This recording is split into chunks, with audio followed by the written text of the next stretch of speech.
Muy bien, damos inicio a esta grabación. En esta grabación vamos nosotros a continuar con la revisión de esta temática que nosotros empezamos a abordar desde el video anterior, que es, bueno, en términos generales, recuerden que el tema es el análisis, ¿no? La descripción de los posibles desequilibrios sectoriales desde un enfoque centros-periferia, ¿no? Centros capitalistas pensados como los países más fuertes dentro del capitalismo mundial y la periferia más bien vista como todos estos otros países que están por fuera de los centros capitalistas, ¿no? Entonces, muy rápidamente recordar que en el video anterior habíamos nosotros abordado la discusión introductoria de los modelos norte-sur y algunos ejemplos, ¿no? De hecho, bueno, primeramente habíamos hablado que los modelos norte-sur eran una suerte de representación simplificada de la estructura y las diferencias que hay en la economía mundial, ¿no? Entre los centros capitalistas que pueden entenderse como el norte y la periferia capitalista que puede entenderse como el sur, ¿no? Y bueno, les había presentado algunos ejemplos.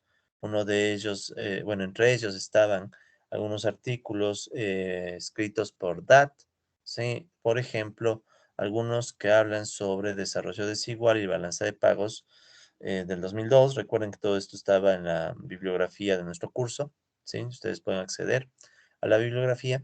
Y bueno, habíamos visto que en estos ejemplos había una tendencia a distinguir al norte y el sur a través de ciertas características, ¿no? Por ejemplo, decir que el norte tiene un tipo de competencia y eso va a afectar a los precios, en cambio el sur tiene otro tipo de competencia y eso también afecta a los precios, al empleo, capacidad instalada, etcétera.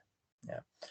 Luego habíamos mencionado que entre estos modelos norte-sur hay un caso muy interesante que es el que quiero destacar, que es el de la deuda externa. Sí, habíamos dicho que, por ejemplo, no puede ser que el sur sea una región altamente dependiente de la deuda para poder adquirir sobre todo las máquinas que no produce y le compra al norte, ¿sí? Por poner un ejemplo. Ahí nuevamente les hablé de otro artículo de DAT del año 89 en donde él plantea un modelito de deuda entre norte y sur, ¿no? Y bueno, ahí estaban los resultados, incluyendo la posibilidad de que surja una crisis de deuda en el sur si es que la tasa de interés era demasiado alta. Luego de eso empezamos a revisar un modelo norte-sur de deuda y distribución que yo estoy desarrollando, sí, que de hecho desarrollé en buena medida para esta clase, en donde tratamos de recoger la idea, ¿no? De justamente tener un mundo capitalista dividido entre un norte global y un sur global, donde la deuda externa del sur, ¿sí? El sur va a caer en deuda externa debido a su dependencia que tiene con el norte para comprar máquinas, pero al mismo tiempo vamos a incluir los ciclos distributivos, como ya lo mencionamos en el video anterior, ¿no? Es decir, vamos a tratar de incluir en este modelo no solamente la dinámica de la deuda, sino también cómo la deuda puede afectar a los ciclos que nosotros hemos visto en videos pasados a través del modelo de Goodwin. Ya recuerden que el modelo de Goodwin es un modelo de ciclos distributivo en donde se ve cómo, dependiendo del comportamiento de la tasa de empleo y de la participación de los trabajadores en el producto, uno puede identificar ciclos cerrados en términos teóricos, aunque también vimos en otros videos que muchas veces estos ciclos teóricos no necesariamente son perfectos, ¿no? Eso también hay que recordar. Sí, entonces, bueno, si me permiten, voy a entrar al sitio web de nuestra materia para simplemente dejar abriendo el documento respectivo, ¿no? Que vamos a ver hoy día, ¿no? Entonces recuerden que tienen el documento, ayer ya, perdón, la última clase ya les presenté este documento, sí que es el artículo que estoy escribiendo sobre este modelo norte-sur. Es recién el planteamiento del modelo, ¿no? O sea, no está resuelto. La resolución la haré en otro trabajo, y además matemático, ¿no? Aunque este también tiene su dosis de matemática. Pero bueno, entonces, aquí está el artículo. No se olviden que lo pueden leer cuando gusten, ¿no? O sea, la lectura es más que bienvenida. Igual los comentarios, todos los que deseen, con mucho gusto. Sí, pero no es obligatorio, ¿no? Con que más o menos capten lo que nosotros planteemos en estos videos es suficiente, ¿no? Y obviamente las láminas. Bueno, entonces nosotros recordemos muy rápidamente, porque eso también ya lo vimos, que el modelo norte-sur que se va a presentar, ¿sí? Recoge algunos trabajos de Dutt, coge esto de los ciclos de Goodwin y empieza desde un enfoque totalmente de largo plazo, en donde asumimos que tanto el norte, que le vamos a poner con el número uno, el subíndice I igual uno, y el sur con el subíndice igual 2, tanto el norte como el sur producen al máximo de su capacidad instalada, aunque siempre en ambas regiones puede haber desempleo, ¿ya? ¿Por qué mantenemos esto de la máxima capacidad instalada? Es más que nada un supuesto simplificador, porque si no nos tocaría también incluir el comportamiento de la capacidad instalada, que sí se puede, de hecho el modelo completo que estoy haciendo lo está incluyendo, sino que tampoco quiero ya hacerle más grande este modelo, sobre todo para que quienes tal vez lo quieran estudiar más a detalle, lo puedan entender en su componente principal, ¿no? En su médula. Sí, porque a veces uno le puede poner más variables, más complejidad, pero yo creo que lo que está ahorita armado ya es la médula del modelo, ¿no? Y recoge resultados bien, bien importantes, perdón. Sí. ¿Qué más? Recordemos también que asumíamos que el norte produce tanto bienes de consumo como bienes de capital, o dicho en términos más marxistas, en el norte existe tanto el sector uno como el sector 2. Ambos recuerden que tienen diferente producción. Sector uno se especializa en medios de producción. Sí, no olviden esto. Hemos repetido un montón de veces en este curso, así que bueno, no creo que sea problema. Y el sector 2, no se olviden, produce medios de consumo. En cambio, el sur solo produce bienes de consumo, ¿ya? Además, habíamos dicho que el sur va a requerir deuda externa para financiar su déficit comercial, causado sobre todo porque el sur debe importar máquinas o bienes de capital desde el norte. Ya ese es el supuesto de este modelo. Ok, entonces estamos refrescando un poco la memoria y entrando en calor.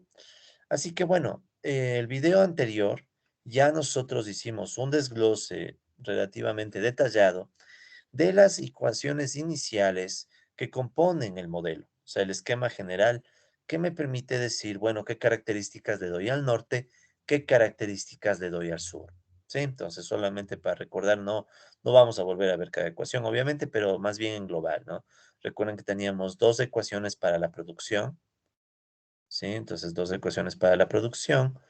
Teníamos una ecuación de la distribución del ingreso, esta de aquí, ¿sí? Entonces, esta es una ecuación de distribución. Después de eso tenemos dos ecuaciones que se encargan de los equilibrios, ¿sí? Porque son ecuaciones en donde decimos que la demanda tiene que ser igual a la oferta para que me dé todo igual a cero, ¿sí? También es un poco más riguroso, estas son ecuaciones de exceso de demanda, ¿sí? Pero como son ecuaciones igualadas a cero, decimos que el exceso de demanda es cero. Por tanto, no hay exceso de demanda, sino que hay equilibrio, ¿no? Luego teníamos otro grupo de ecuaciones, estas eran tal vez de las más importantes, que son las ecuaciones de la demanda de consumo, ¿no?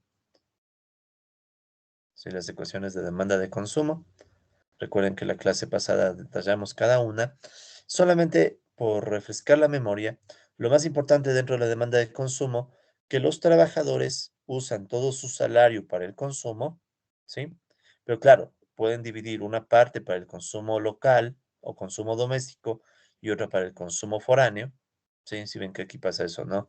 Que tanto los trabajadores del norte como del sur pueden destinar una fracción al consumo doméstico y otra fracción de su ingreso al consumo foráneo. ¿Ya? Eso por el lado de los trabajadores. Por el lado de los capitalistas, decíamos que, bueno, los capitalistas tienen una tasa de ahorro, ¿sí? Que esta tasa de ahorro más o menos define, bueno, lo que sobra de la tasa de ahorro es la tasa de consumo. Y también decíamos que a los capitalistas hay que tomar en cuenta tanto la tasa de ganancia que reciben de la producción, ¿sí? Entonces aquí está la tasa de ganancia que reciben de la producción, pero también hay que tomar en consideración el efecto de la deuda externa, los intereses de la deuda externa. Y aquí aparecía la tasa de interés tau como una de las variables clave del modelo, ¿no? Tau. ¿Por qué es una variable clave en este modelo? Porque podemos ver que, por ejemplo, los capitalistas del norte, además de recibir su tasa de ganancia, también reciben como ingreso el interés pagado por los capitalistas del sur. Sí, recuerden que D2 era la deuda externa del sur, medida en precios del norte, y tau es la tasa de interés aplicada a esa deuda. Entonces, los capitalistas del norte reciben no solamente ganancias de la producción, sino que también reciben un interés de la deuda externa que pagan los capitalistas del sur. Entonces, para el norte, este es un ingreso positivo. En cambio, para el sur, resulta ser un ingreso negativo. Bueno, más bien un egreso, ¿no? Entonces, un egreso, pero está con negativo, ¿ya? Pero son la misma magnitud, ¿no? Después de eso, ¿qué teníamos? Entonces, ahí teníamos las demandas de consumo, luego teníamos las demandas de inversión, ¿sí? Las demandas de inversión. En donde en el norte no hay novedad, ¿no? O sea, recuerden que la G es la tasa de crecimiento, en cambio. Para que el capital inicial que tiene el norte crezca a una tasa G, hay que demandarle al mismo norte, por eso es que está Q1. Entonces el norte demanda sus propias máquinas, ya eso no tenía novedad. La parte o la pieza clave, o una de las piezas clave del modelo, es en cambio decir que el sur, para hacer crecer su capital, necesita, este sí, comprarle al norte. ¿Sí? Por eso es que aquí ustedes pueden ver que está Q1, KF, o sea, el sur le compra máquinas al norte y por tanto es una demanda foránea de capital, por eso la F. ¿Sí? Entonces esta de aquí es la ecuación que me va a permitir mostrar que el sur depende tecnológicamente del norte, ¿no? ¿Sí? Y bueno, el resto de ecuaciones simplemente eran para completar el modelo. Por ejemplo, teníamos dos ecuaciones que permiten incluir las variables del modelo de Goodwin, ¿sí? Teníamos la participación de los trabajadores en el producto, o sea, salarios versus producción. Recuerden, W por L es salario por hora por el número de horas, me da el total de salarios. Y P por Q, el ingreso total, la producción total. Entonces, ¿cuántos los trabajadores participan de la producción? Y en cambio, la L era la tasa de empleo. Entonces tenemos participación de los trabajadores, omega, y tasa de empleo L. Luego teníamos una ecuación de precios o ratio de precios, que estos son los términos de intercambio. En este modelo, los términos de intercambio van a tener un rol muy pasivo, ¿no? No van a ser una variable clave en el modelo, porque ya hay modelos, bastantes modelos, que se enfocan en los términos de intercambio, ¿sí? Entonces, en nuestro caso es una variable que no va a jugar un rol activo, sino que más bien va a entrar en el modelo y después se despeja y desaparece, ¿no? Teníamos otra ecuación, en cambio, para el salario real, ¿sí? No se olviden esto. En el salario real que decíamos que, bueno, el salario real originalmente sería salario corregido por el nivel de precios o dividido por el nivel de precios, pero le aplicamos una corrección adicional tomando en cuenta que los trabajadores del norte destinan una parte de su consumo a productos locales y otra a foráneos, entonces ahí va a estar afectado por esta tasa A. La tasa A es cuánto del salario y de las ganancias, o bueno, cuánto del ingreso de los pobladores del norte va a consumo foráneo, ¿sí?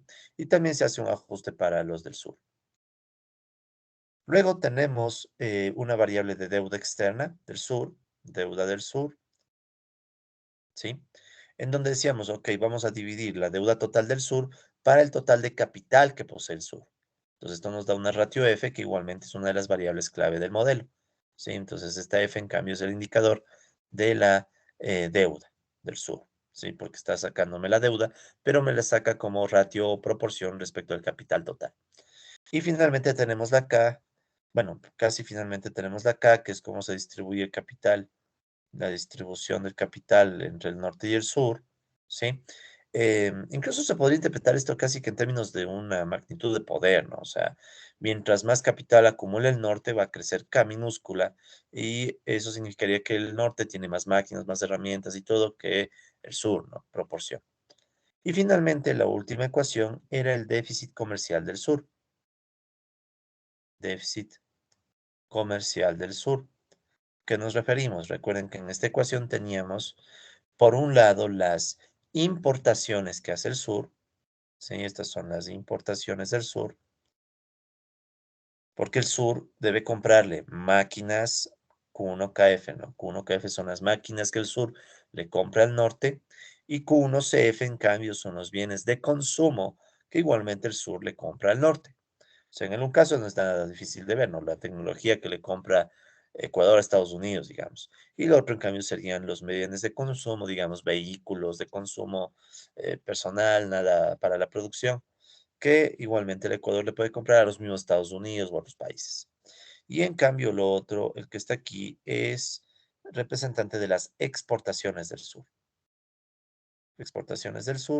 que exportaciones, las exportaciones de consumo, ¿sí? Que son las únicas que vende el sur, porque el sur no produce máquinas, ¿ya? Y todo medido en precios, si esto es peso 2 sobre peso 1, ya medido en términos de precios del norte. Bueno, entonces aquí se divide para los precios, ¿no? Para que quede solamente P aquí. Bueno, eso es lo de menos. Ok, entonces esta es la estructura del modelo, un poco más simplificado, ya los detalles los vimos la clase pasada, pero más o menos lo que me interesa destacar es, una vez más, ¿no? Miren cómo a través de las ecuaciones uno le va dando características al modelo, características a cada región y también va incluyendo los diferentes factores que hemos visto en términos más teóricos, ¿no? Si ustedes han seguido incluso los videos más básicos de economía política, sobre, por ejemplo, los conceptos. Ahí pueden ver que está la producción, la distribución, aquí está en el equilibrio, podríamos pensar que está el mercado y la circulación, ¿no? La circulación, aquí tienen el consumo y aquí en la inversión tienen la reproducción, ¿no? Volver a reproducir todo el proceso. Entonces son los mismos conceptos más teóricos, conceptuales, pero pasados a ecuación, ¿no? Pero obviamente con una dosis adicional de complejidad porque estamos tratando de analizar esta relación centro-periferia desde la deuda externa, ¿no? Listo. Pasemos. Entonces, obviamente no es vital que se sepan las ecuaciones, pero que sí entiendan la idea central de lo que se formula en las ecuaciones, ¿ya? Entonces, el sistema de ecuaciones 1 a 18 que les acabo de mostrar va a conformar un sistema de ecuaciones. ¿Sí? Es obvio, es un sistema de ecuaciones desde el cual podemos nosotros deducir o resolver los valores de la tasa de crecimiento del capital del sur y de los términos de intercambio, ¿ya? Esta es una variante de lo que hace DAT, porque DAT no resuelve en G2. Él lo que hace es más bien poner capacidad instalada, ¿sí? DAT dice el sur usa toda su capacidad instalada, pero el norte no. El norte puede tener una capacidad instalada que se ajusta. Entonces ahí él más bien usa una variable que le llama U1, digamos, la capacidad instalada del norte. Yo no hago eso, repito, más bien por simplicidad, para captar la esencia del modelo, pero se puede hacer, si no, no es nada complejo. Bueno, es un poco complejo, pero no quiero entrar en ese detalle por ahora. ¿Ya? Entonces, más bien la idea. Ustedes tienen este sistema de ecuaciones y lo pueden resolver, ¿ya? Si nosotros resolvemos este sistema, nos va a quedar unas soluciones muy complejas, ¿sí? O medianamente complejas, ¿ya? Por eso es que aquí en la pizarra y en el artículo solamente analizo un caso simplificado. Entonces vamos a asumir un caso simplificado en donde vamos a pensar que tanto los capitalistas del norte como los capitalistas del sur siempre ahorran, ¿ya? Entonces nos quitamos de encima el consumo que hacen los capitalistas. Alguien puede decir, eso es irreal. Sí, es irreal, pero digamos que la dinámica más importante del modelo no depende de que los capitalistas consuman. O sea, los resultados son válidos incluso si los capitalistas deciden no consumir, ¿ya? O si quieren, el consumo capitalista pondría complejidades mayores a las que ya vemos. Y también asumimos esta otra cuestioncita de aquí, este es un poco más delicado. Vamos a asumir que B es igual a 1. ¿Ya? ¿Qué era B? ¿Ya? Entonces, si nosotros regresamos un momento a nuestro sistema de ecuaciones, la B es la fracción, si esta B que está aquí, vamos con rojo, esta de aquí, recuerden, es la fracción del ingreso del sur que se destina a consumo foráneo, o sea, para comprarle bienes de consumo al norte. Entonces, cuando yo asumo que B es igual a 1 y por tanto, obviamente, 1 menos B se va a volver 0, lo que estoy haciendo es asumir que los ingresos de los trabajadores y los capitalistas del sur, cuando tienen que dedicarse al consumo, siempre importan al norte. Es como decir, vamos a asumir que los trabajadores y capitalistas del sur no le compran al sur bienes de consumo, ¿ya? Este es un supuesto muy fuerte, ¿no? Este sí es un supuesto muy fuerte y lo reconozco, yo mismo les menciono, pero se aplica más que nada para simplificar bastante el modelo. Créanme que sin este supuesto se vuelve mucho más complejo. Y más allá de eso también, al poner B igual 1, garantizamos un efecto, ¿sí? que es importante aquí. Si los trabajadores del sur usan todo su salario para comprar, pensemos, ¿no? Aquí están los trabajadores del sur, de nombres, ¿no? Aquí digamos que están los trabajadores de Ecuador. Entonces, si los trabajadores de Ecuador usan todo su salario, porque B se vuelve uno, ¿no? B igual uno. Entonces, si los trabajadores de Ecuador usan todo su salario para comprar, digamos, bienes de consumo del norte, ¿no? O sea, lo que se nos ocurra, ¿no? Digamos, algunos vehículos o alimentos, incluso, supongamos, ¿no? Por eso digo, es un supuesto muy extremo, ¿no? Bienes de consumo en Estados Unidos, digamos, ¿ya? Entonces, supongamos que todos los ingresos de los trabajadores ecuatorianos se van en importaciones, vehículos, alimentos, ropa, todo lo que sea consumo. Entonces, ¿qué sucede? Al permitir esto, estamos provocándole una pérdida a los capitalistas del sur. ¿Por qué? Porque los capitalistas del sur pierden potenciales compradores. Piensen, ¿no? Cuando un trabajador ecuatoriano importa ropa de Estados Unidos, está dejando de comprarle ropa a algún capitalista ecuatoriano. Entonces, aquí surge una presión o un problema distributivo. Mientras más salarios tengan los trabajadores ecuatorianos, hay una posibilidad de pérdida de recursos por parte de los capitalistas del sur, o sea, de los mismos capitalistas ecuatorianos, porque estos trabajadores se dedican a importar productos de afuera, ¿sí? De Estados Unidos. Entonces, al ponerle B igual 1, estamos provocando que ese efecto sea máximo, ¿sí? Ese efecto de que los capitalistas del sur, perdón, pierdan mercado cuando sus trabajadores compran, pero al norte. Alguien podría decir, ¿no es muy extremo? Claro que es extremo, porque obviamente no sería uno. En el mundo real, B sería un porcentaje ni siquiera muy alto, ¿no? Puede ser un 25%, 30%, no estoy muy seguro. En el caso de Ecuador, por ejemplo, no estoy muy seguro de cuánto de los salarios se va a importaciones, pero se va a una parte, ¿ya? Entonces, obviamente, en un modelo más realista, B no debería ser uno, sino que debería quedarse como B, ¿sí? Pero el problema es que si no le hacemos B igual uno, esta ecuación de acá se complica bastante, ¿sí? Porque en cambio, cuando le hago B igual uno, logro que todo esto se haga cero, este término se hace cero, y eso me simplifica en Q2CD, me simplifica un poco la ecuación 5. Y eso ayuda para que el análisis pueda resolverse a mano, o sea, se pueda resolver la ecuación. Bueno, ni tan a mano, ¿no? Porque les diré que para resolver este modelo utilicé Wolfram Matemática, pero de todas maneras se puede resolver. O sea, si no le pongo B igual 1, incluso el Wolfram Matemática arroja unas ecuaciones muy grandes y después ya no se puede interpretar bien el modelo, o al menos todavía no lo logro interpretar bien. Entonces, vamos. Ese es entonces el significado de estos supuestos. ¿Ya? Entonces, verán, ¿cuál es la idea de los supuestos? Y siempre tengan presente eso, ¿no? En este caso, los supuestos son valores que simplifican el modelo sin que se pierda su dinámica más relevante, como vamos a ver más en unos minutos, ¿sí? Entonces, ustedes usualmente ponen supuestos en un modelo cuando necesitan simplificar para sacarle un poco la complejidad, si no es muy complejo, pero siempre deben tener cautela de que lo que ustedes simplifiquen no le quite al modelo parte de su dinámica, de su comportamiento. ¿Sí? Entonces, la dinámica más relevante del modelo, al parecer, se mantiene con estos supuestos. Es una ventaja. Muy bien. Entonces, aplicando estos supuestos, ¿qué logramos obtener? Obtenemos al final dos ecuaciones.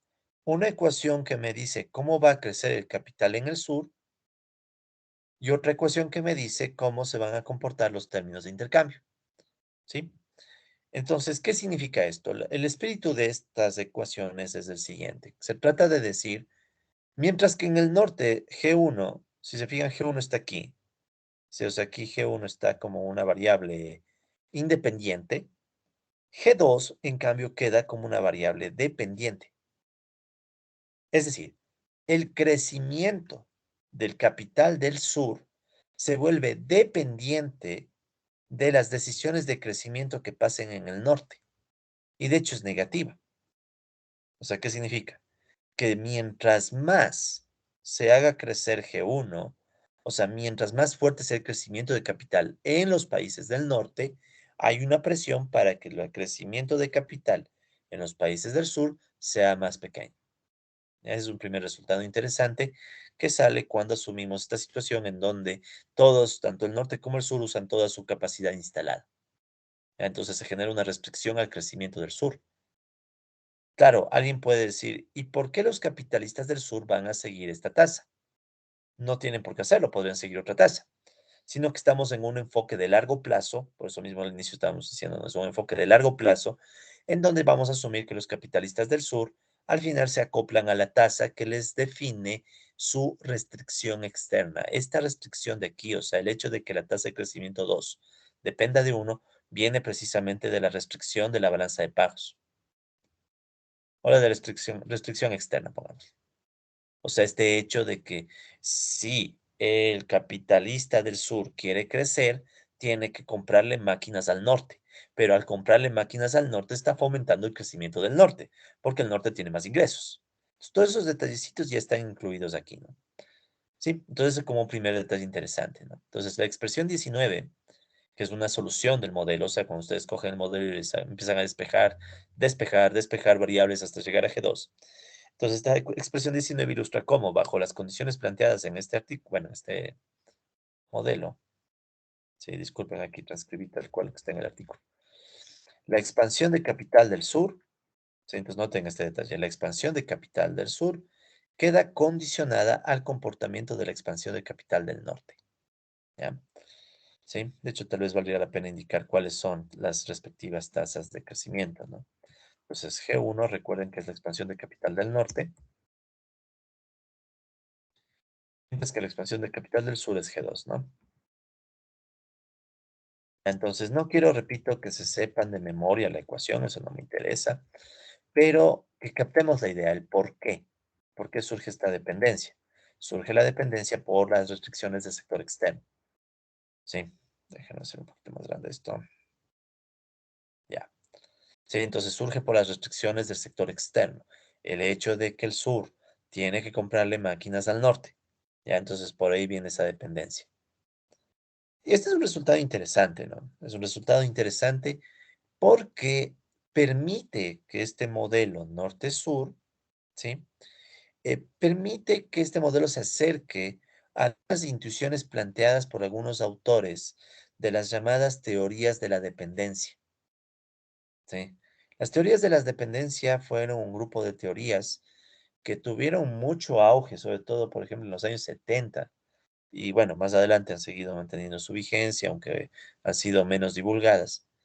Pero es una serie de teorías por parte de autores latinoamericanos que precisamente plantean esa idea de cómo unos países, en este caso es el sur, ¿no? O la periferia, terminan dependiendo de la dinámica o del comportamiento de los países más fuertes, del norte o de los centros. Uno de esos autores, por ejemplo, es Teotonio dos Santos. Entonces, em, eso me parece muy interesante porque penosamente muchas de las teorías de la dependencia no han tenido la oportunidad de ser formalizadas, o sea, no se les ha podido pasar a modelos matemáticos, ¿ya? Si quieren, los modelos matemáticos norte-sur tienen una combinación de enfoques marxistas, ¿sí? Recuerden que Marx, uno de los aportes iniciales de los sectores, pero más que Marx, deberíamos también tomar en cuenta el aporte de los estructuralistas, ¿sí? El estructuralismo aportó bastante en los modelos norte-sur. De hecho, me atrevo a decir que los modelos norte-sur son más que nada estructuralistas, ¿no? Pero obviamente conservan elementos de lo que Marx planteó del sector uno, el sector 2 y todo eso. En cambio, las teorías de la dependencia, en su gran mayoría, fueron, bueno, y son marxistas, no todas, ¿sí? Digamos que hay niveles, ¿no? Hay niveles. Hay unos debates importantes entre autores como, por ejemplo, Fernando Enrique Cardoso versus Rui Mauro Marini, por ejemplo. O sea, hay diferentes debates dentro de las teorías de la dependencia, entonces no es tan homogéneo, ¿no? Pues que yo les llamo teorías, aunque algunos autores solo les llaman teoría, pero es teorías, digamos. Entonces, pero de todas maneras es interesante porque muchas de esas teorías penosamente en su momento no recibieron un modelo teórico, ¿no? Matemático, no tenían. son teorías de carácter y corte más sociológico, si quieren, ¿no? Entonces, como que son muy buenos enfoques y análisis de la realidad latinoamericana, pero a veces se pierde esa posibilidad de también darles un modelo, ¿no? Para, más que nada, darles un poco más de claridad a sus intuiciones, ¿no? Sí. Entonces, en particular, aquí les recomiendo buscar el trabajo de Rui Mauro Marini, sí, autor brasileño, que de hecho también estuvo en Chile antes de la época, bueno, estuvo justo en la época previa a la dictadura de Pinochet. En Chile se formó un centro de estudios sociales, sí, si no me equivoco, es el CESO, Centro de Estudios Sociales, en donde estuvieron muchas de estas figuras pensadoras de las teorías de la dependencia con mucho corte marxista. Sí, porque hay algo que se llama las teorías de la dependencia marxistas. Esas son las más radicales, si quieren. Entonces, entre esos estaba Rui Mauro Marini, que después de la dictadura o durante la dictadura de Pinochet, después de que cayó el gobierno de Allende, él tuvo que salir de Chile, ¿no? Y salió exiliado y terminó exiliado un tiempo en México, porque ni siquiera pudo estar en Brasil, porque ahí también había dictadura. Y después, bueno, volvió a Brasil y todo eso. Entonces, y Marini es, creo yo, de los mejores autores de las teorías de la dependencia que recoge a Marx bastante bien. Y no solo que recoge a Marx. Cuando ustedes le lean a Marini, por ejemplo, hay un texto de Marini que se llama Dialéctica de la Dependencia, ojalá tengan la oportunidad de leerlo. Marini explica detalles muy interesantes del enfoque de Marx, que yo sí creo que se pueden incluso transformar en modelos. Repito, con el objetivo de darles mayor claridad a las ideas, ¿no? Porque a veces cuando le ponemos en un modelo nos damos cuenta de muchas complejidades que en palabras no logramos ver, ¿sí? O sea, eso hay que tomar en cuenta.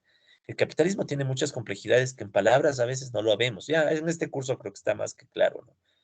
Pero bueno, aquí están algunos de estos autores, ¿no? Que les hablaba de la teoría de la dependencia. Pero más allá de eso, por cierto, aquí hay otro autor que se llama, que se apellida Mariátegui, José Carlos Mariátegui, que es un autor también interesante, un peruano, pero él era mucho más antiguo que los otros, ¿no?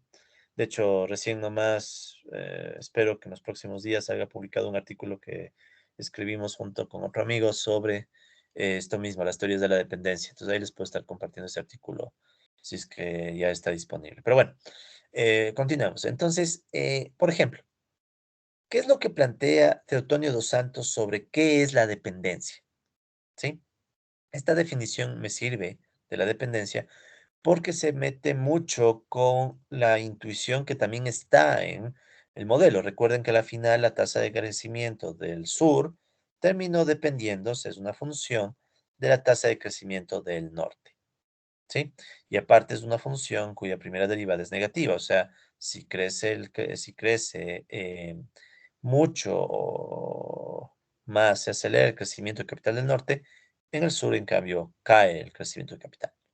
¿Sí? Entonces, este resultado se puede interpretar con esta idea de Dos Santos. Por ejemplo, ¿qué dice Teotonio dos Santos sobre la dependencia? Dice, por dependencia entendemos una situación en la que la economía de ciertos países está condicionada por el desarrollo y la expansión de otra economía, a la cual la primera se encuentra sometida. Entonces, es directo, es inmediato, ¿no? La economía de ciertos países, que podríamos decir que son el sur, la economía de ciertos países, que sería el sur, ya está condicionada por el desarrollo y la expansión de otra economía, que en nuestro modelito sería el norte.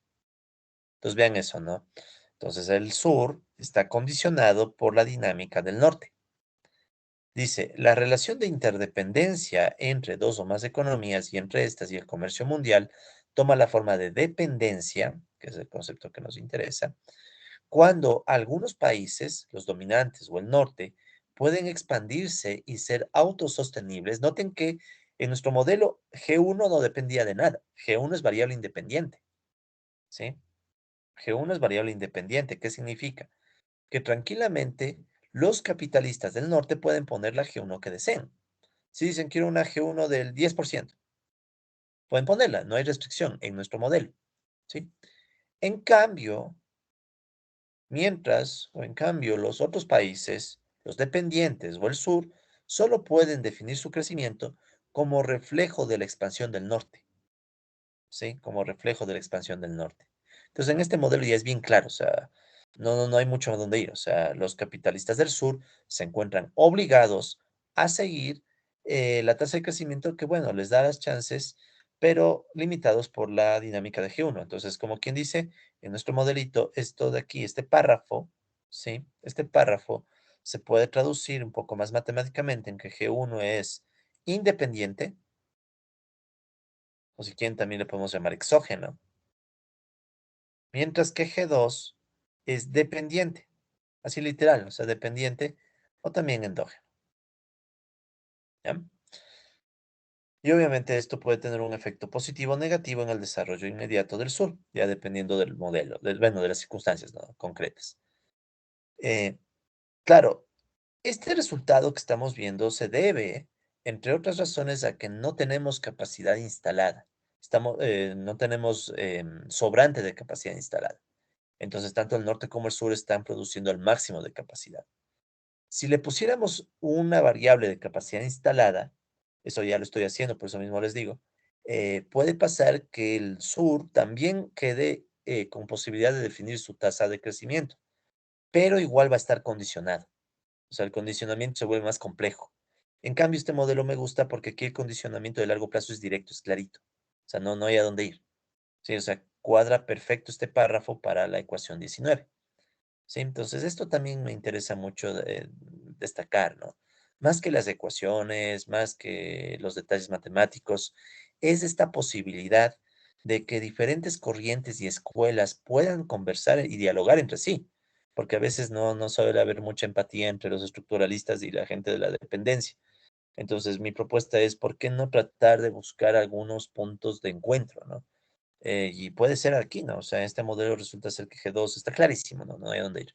La tasa de crecimiento del sur debe depender del norte. Y encima más del norte limita, o sea, porque es aquí un menos. Entonces es un poco la idea, ¿no? De este modelo. Ahora, eso con el lado de la dependencia. Ahora, podemos nosotros hacer que este modelo, hasta el momento es un comportamiento estático.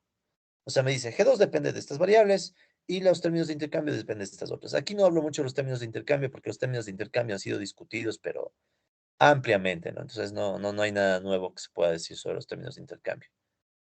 Tal vez lo interesante de aquí es que los términos de intercambio dependen de omega 1. Eso tal vez eso también vale destacar. Que las dos variables de las que se está sacando la solución dependen de omega 1 y omega 2. ¿Qué son omega 1 y omega 2? Recuerden que omega 1 y omega 2 son la tasa de participación de los trabajadores en el producto, la participación de los trabajadores en el PIB, por decir, ¿ya? O sea, es una de las variables de Goodwin. Entonces, ¿qué se está haciendo? Esa es otra diferencia con respecto a otros trabajos. Se está haciendo que estas variables y todas las otras variables del modelo dependan al final de unas constantes. Todas son constantes. K, bueno, K no tanto. Sigma y eso, pero también se hace que dependan de las variables de Goodwin, porque más adelante vamos a meter los ciclos de Goodwin. Bien, pero sigamos.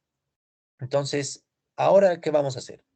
Vamos a ponerle unas ecuaciones adicionales al modelo, pero esta vez para que el modelo se vuelva dinámico, o sea, para darle un comportamiento en el tiempo al modelo, ¿sí? Entonces vamos a darle un comportamiento dinámico a este modelito de norte-sur de deuda de distribución, incluyendo algunos aspectos adicionales. Bien, entonces primero veamos estos puntos un poco más en palabras y luego explico las ecuaciones, igual, ecuación por ecuación, pero primero vamos con los detalles más intuitivos. Entonces, ¿qué vamos nosotros a tomar en cuenta? Que los cambios en la distribución del capital entre el norte y el sur van a causar diferentes ritmos de crecimiento, ¿sí? O mejor dicho, no, dependiendo de cómo crezca el norte y de cómo crezca el sur, va a cambiar la distribución del capital. ¿Ya? Es lo mismo que está aquí. Esto se refiere a la ecuación 21. ¿Qué pasa en la ecuación 21? ¿Ya? Entonces, para explicar la ecuación 21, voy a hablar de algo que ya es conocido para nosotros, pero disculpen. Ese teclado no debía haberse abierto, disculpen. Mm, un segundo.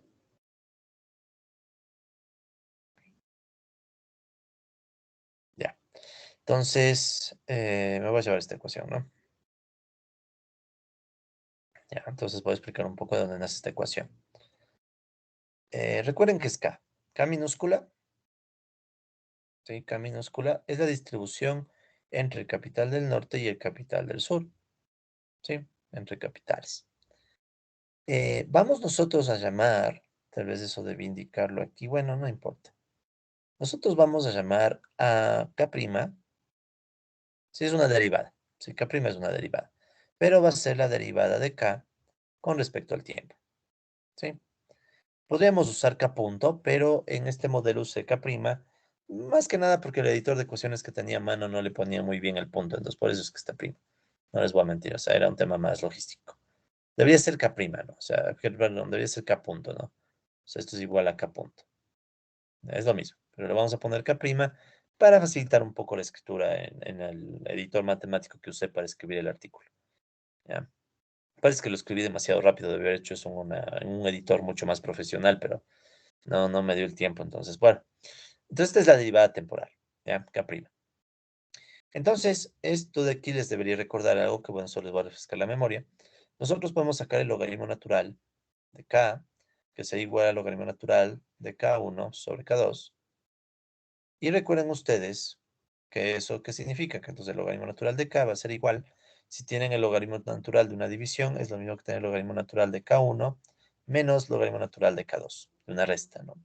Eso es por las propiedades de los logaritmos. Luego podemos tomar esta ecuación y sacar la derivada temporal, o sea, la derivada con respecto al tiempo del logaritmo natural de K se igual a la derivada con respecto al tiempo de logaritmo natural de K1 menos logaritmo natural de K2. ¿Ya? Es la misma idea que hemos presentado, por ejemplo, en el modelo de Goodwin y en un montón de modelos más. Si solo les estoy refrescando un poco la memoria a quienes están siguiendo los videos desde el inicio del curso, ¿no? Entonces, esta derivada que es igual, recuerden, la derivada del logaritmo es 1 sobre K por la derivada de lo que está dentro, derivada de K con respecto a T. ¿Sí? O sea, es la regla de la cadena, ¿no? Y aquí lo mismo, tenemos la distribución de esta resta y si derivo cada término me va a quedar 1 sobre K1 por la derivada de cada término K1 con respecto a T, menos lo mismo acá, ¿no? 1 sobre K2 por la derivada de K2 con respecto a T. ¿Ya? Y finalmente, entonces, ¿qué me va a quedar? Esto de aquí, recuerden que sería K', K minúscula, ¿no? Este de aquí se volvería K1', y este otro se vuelve K2'. ¿Sí? Entonces, cuando nosotros reemplazamos, ¿qué nos queda? K' sobre K, ¿sí? O sea, esto de aquí recuerden que es K' y está dividido para K. Es igual, aquí me quedaría K1' sobre K1. ¿Sí? Esto de aquí recuerden que se vuelve K1', está dividido para K1, menos K2' sobre K sub 2. ¿Ya? Ok, ahora notemos algo adicional. ¿Qué es KI' sobre KI, donde I puede ser 1 o 2? O sea, norte o sur. Esto de aquí es igual a la tasa de crecimiento del capital. ¿Sí? Esto lo vimos, recuerden, cuando hablamos del modelo de Goodwin, por ejemplo. Entonces, recuerden que nosotros, en términos de variables que se derivan en el tiempo, si tienen la derivada de la variable con respecto a la variable original, eso se toma como una aproximación de la tasa de crecimiento. Entonces, en definitiva, ¿qué tenemos aquí? Que K' sobre K es igual a la tasa de crecimiento del capital del norte menos el crecimiento del capital del sur. ¿Ya? Entonces, ahora sí podemos volver a nuestra ecuación. O bueno, antes de eso, pongámosla aquí mismo mejor. K igual K1 sobre K2, sí, mejor ahí mismo. Entonces, volvamos a nuestra ecuación original. ¿Qué era K? K, recuerden que es la ratio entre el capital del norte y el capital del sur. Es una ratio. Si el capital del sur crece con más fuerza que el capital perdón, que el capital del norte crece con más fuerza que el capital del sur, o sea, digamos que G1 es mayor a G2, ¿qué va a suceder? Entonces, si el capital del norte crece con más fuerza que el capital del sur, G1 va a ser mayor a G2 y por tanto esta resta va a ser positiva. Es decir, va a crecer K minúscula. ¿Sí? O sea, en otras palabras, esta ecuación 21 lo que hace es recoger el hecho de que si el sur crece, o perdón, si el capital del sur crece con menos fuerza que el capital del norte, entonces el norte va a tener más capital en comparación al sur. ¿Sí? Porque recuerden que esto es K1 sobre K2. Entonces, si G1 crece mucho, es muy alta, y G2 es muy baja, entonces al final va a crecer esta ratio, que significa que el K1 del numerador crece más que el del denominador, y por tanto el norte termina acumulando más capital que el sur, ¿ya? Entonces, es básicamente un resultado lógico, ¿no? O sea, si hay una ratio entre capitales y cada capital crece a una tasa distinta, entonces va a crecer también K minúscula. Además, recuerden que hay una relación entre G1 y G2, que es la ecuación que sacamos hace unos minutos, ¿no? En donde sabemos que G2 depende de G1. Entonces, más que claro que hay un impacto que va a generarse en K. ¿Ya? Entonces, eso dice la primera ecuación. Entonces, la primera ecuación me está diciendo básicamente cuál es la dinámica de la distribución del capital, de la distribución del capital. Distribución regional, ¿no? Distribución regional del capital. La siguiente ecuación que hace. Luego dice, el incremento de la tasa de ganancia del norte, gracias a los pagos de intereses de la deuda externa del sur. Ya. Entonces, verán, para ello nosotros, y aquí debe ser un poco más claro tal vez en la lámina, pero bueno, aquí vamos nosotros a definir otra variable. Esta es la siguiente ecuación, ¿no? Entonces vamos a definir una variable, pi1, si ven aquí. Pi1 le vamos a llamar como la tasa de ganancia neta. Y ahí, de hecho, permítame ponerle aquí en la lámina, ¿no? Vamos aquí en paréntesis por medio o visible una tasa de ganancia neta pi1. ¿Ya? ¿Qué quiere decir esto de tasa de ganancia neta? Ya les voy a explicar en un segundo, ¿no? Pi1. Ya les explico, solo déjenme esto que quede aquí anotado. Entonces, ¿a qué nos referimos con esto de una tasa de ganancia neta? Verá. Recuerden que los capitalistas del norte y del sur están afectados por los intereses de la deuda, ¿sí? Entonces, si ustedes tienen una tasa de ganancia R1, recuerden que R1 es la tasa de ganancia que le podemos llamar tasa de ganancia bruta. ¿Por qué? Porque R1 es lo que recibían los capitalistas del norte, tomando en cuenta solo el efecto de la producción y sin tomar en cuenta el efecto que tiene la deuda externa. ¿Sí? De hecho, recuerden, ¿no? Nosotros teníamos una ecuación que decía P1Q1 igual en W1L1 más R1P1K1, ¿sí? O sea, la producción genera unos ingresos que se distribuyen entre salarios y ganancia, ¿ya? Entonces, aquí esta ganancia es la que se obtiene de la producción, pero ¿qué sucede? Que los capitalistas del norte también reciben los ingresos por la tasa de interés multiplicada por la deuda del sur, ¿sí? Entonces, ¿qué es lo que vamos a hacer? A la tasa de ganancia bruta la vamos a recalcular para tener una tasa de ganancia neta que ya tome en cuenta el efecto de la deuda, ¿sí? Ya tome en cuenta el efecto de la deuda. ¿Cómo hacemos eso? Hacemos a través de esta ratio. Entonces, ¿qué está en esta ratio? En el numerador, fíjense, están las ganancias del norte por la producción más los ingresos extra que recibe el norte por los intereses que paga el sur. Y dividimos para el total de capital medido en precios del norte, porque son los precios que rigen el capital, que es básicamente el capital del norte mismo, el que produce. Si nosotros simplificamos esta ecuación, ¿qué nos queda? Que la tasa de ganancia neta, ¿sí? Permítame borrar esto que está aquí. La tasa de ganancia neta va a ser igual a la tasa de ganancia bruta, ¿sí? La tasa de ganancia bruta que originalmente recibían los capitalistas del norte solo por la producción, más el efecto de los intereses, ¿sí? Entonces miren cómo aquí me queda tau, no se olviden, ¿no? Tau es la tasa de interés de la deuda. Tau multiplicado por F, ¿qué era F? F, recuerden que era la distribución de la deuda del sur con respecto a todo el capital del sur. Y dividido para acá, que es la distribución de capital entre norte y sur. ¿Ya? O sea, este es el efecto, o sea, este es el efecto sobre la tasa de ganancia de los intereses que recibe el norte. ¿Sí? Entonces, esta es otra cuestión muy interesante. En un modelo más realista como este, bueno, todavía es un modelo teórico, ¿no? Pero un poco más realista que los modelos anteriores que hemos visto, los capitalistas del norte no solo reciben ganancias, no solo tienen una tasa de ganancia por la producción, sino que también tienen una tasa de ganancia neta gracias a la deuda externa que paga el sur.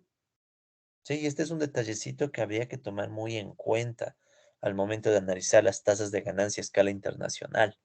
Sí, porque a veces puede ser que los capitalistas del norte digan, ok, mi tasa de ganancia tiene problemas en la producción, pero los puedo compensar aumentando la tasa de interés que le cobro al sur.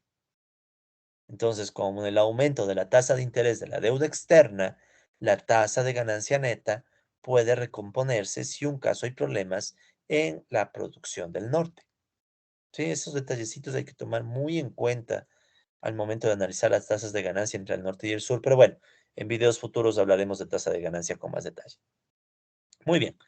Entonces, ya está tomando en cuenta este otro punto en esta ecuación. Entonces, ya sabemos qué significa la 21. Recuerden que era cómo se mueve la distribución de capital. Y la 22 me dice cómo sería la tasa de ganancia si ya tomo en cuenta el efecto de los intereses en el norte.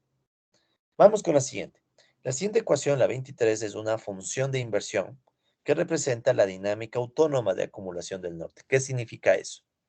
Entonces, veamos qué dice la ecuación 23 vuelta. Entonces, borremos esto para enfocar nuestra atención ahora en la ecuación 23. En la ecuación 23, noten que tenemos. Tenemos como variable dependiente ahora sí la G1. ¿Se acuerdan que en las ecuaciones, sobre todo en la ecuación 19, la G1 era independiente? Teníamos que G2 depende de G1 y G1 era independiente. Esto ya lo dijimos hace unos minutos. Y de hecho G1 hace caer a G2. Ahora vamos a decir, bueno, ¿cómo los capitalistas del norte deciden su acumulación? Sí, eso es también otro elemento interesante del modelo. Que una vez que nosotros sabemos que los capitalistas del sur, en el largo plazo, sí o sí, tienen que acoplarse al norte, a menos que quieran desequilibrio, ¿no? Porque si es que no quieren equilibrio, ahí sí obviamente pueden hacer lo que quieran. Pero si surge desequilibrio, ya sabemos que la economía capitalista entra en problemas. Ya hemos hablado bastante de los equilibrios sectoriales.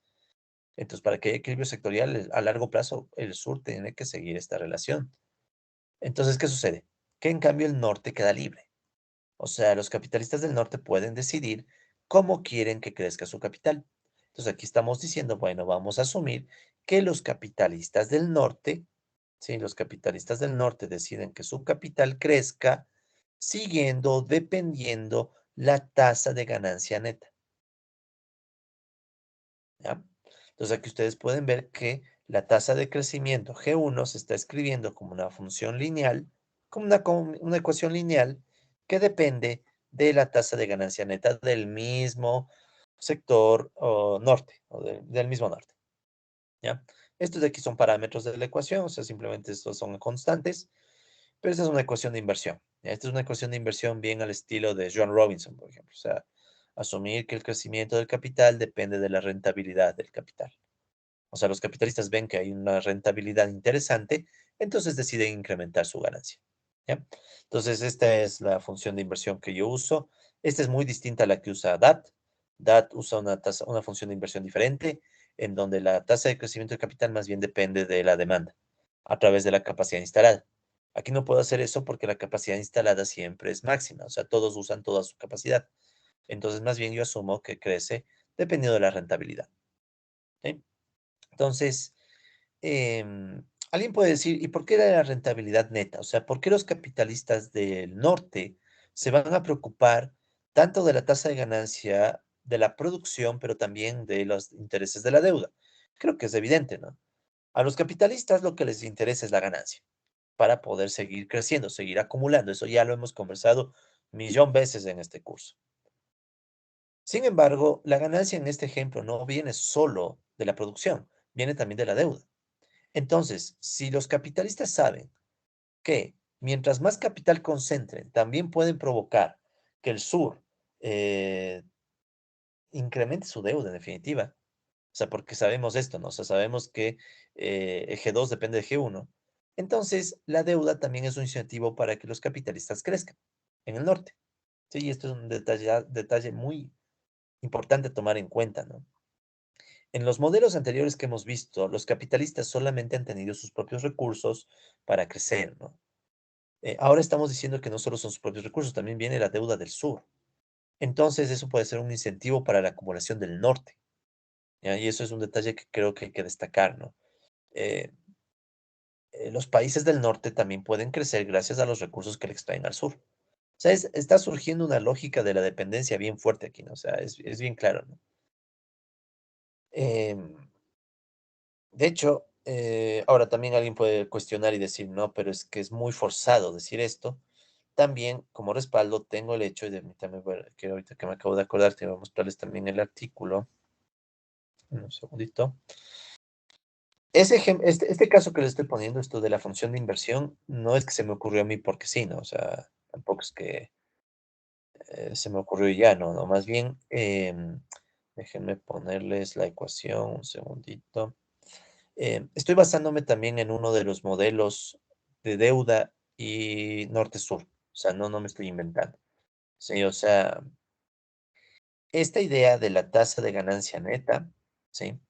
En realidad sigue un poco al trabajo de este autor de Darity, ¿sí? Darity. Darity, este artículo del 87 de Darity, que déjenme ver, por cierto, no creo que está en la bibliografía, no, ya está, a ver si le pongo. Darity, este artículo, plantea precisamente que los incentivos de los capitalistas pueden estar asociados a el comportamiento de esta tasa de ganancia neta, ¿sí? O sea, no es que estoy definiendo la tasa de ganancia neta porque yo creo y nada más, ¿no? O sea, me estoy basando en lo que plantea este autor Darity. Sí, o sea, esa también creo que valía la pena aclarar que no es arbitrario, o sea, no es que escogí simplemente pi uno y ya. Entonces, ese sería un poco el argumento, ¿no? Y también se puede asumir, para que el modelo sea estable, que el coeficiente que le multiplica la tasa de ganancia es menor a la tasa de ahorro.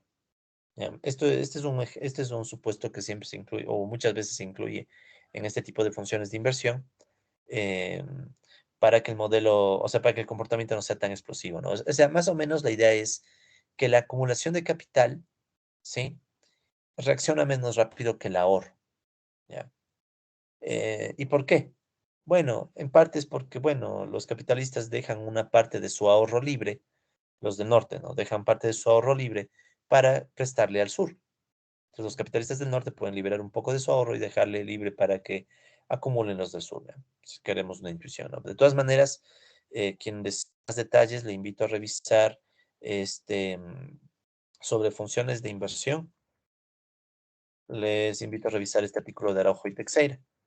Entonces, este artículo de Araujo y Teixeira hace una muy buena recopilación de diferentes modelos post-keynesianos. Este es un elemento ya más post-keynesiano del modelo. Diferentes elementos post-keynesianos en donde se habla de diferentes tipos de funciones de inversión. Ahí está precisamente las funciones de inversión de John Robinson. Son las primeras que se usan. Entonces, ahí yo me baso bastante en lo que ella hace, ¿no? O sea, ese tipo de función de inversión. Sí, no se olviden en el artículo al final en la bibliografía, ahí van a encontrar todos estos elementos adicionales. Ya voy a ver si es que también los incluyen en nuestro,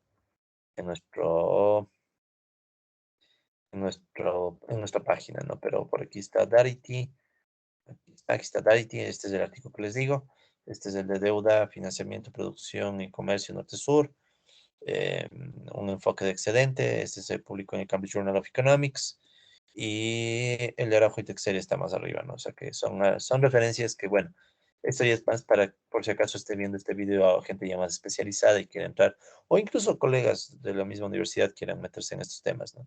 Entonces ahí están estas cuestiones adicionales, ¿no? Pero bueno, eso es secundario. Lo que a mí me interesa es la intuición. Entonces, ¿qué decimos? Que los capitalistas del norte hacen crecer su capital dependiendo de su tasa de ganancia neta. Entonces, si hay más rentabilidad, esta P1 es mayor, los capitalistas del norte autónomamente deciden aumentar su capital. Y si los capitalistas del norte deciden aumentar su capital, eso va a tener un impacto vuelta en la tasa de ganancia, de la tasa de crecimiento, perdón, del sur. ¿Sí? Porque sabemos que los del sur están limitados por el norte. Entonces, esta tasa de crecimiento, en cambio, va a caer. ¿Ya? Entonces, es un poco la idea de esta ecuación 23.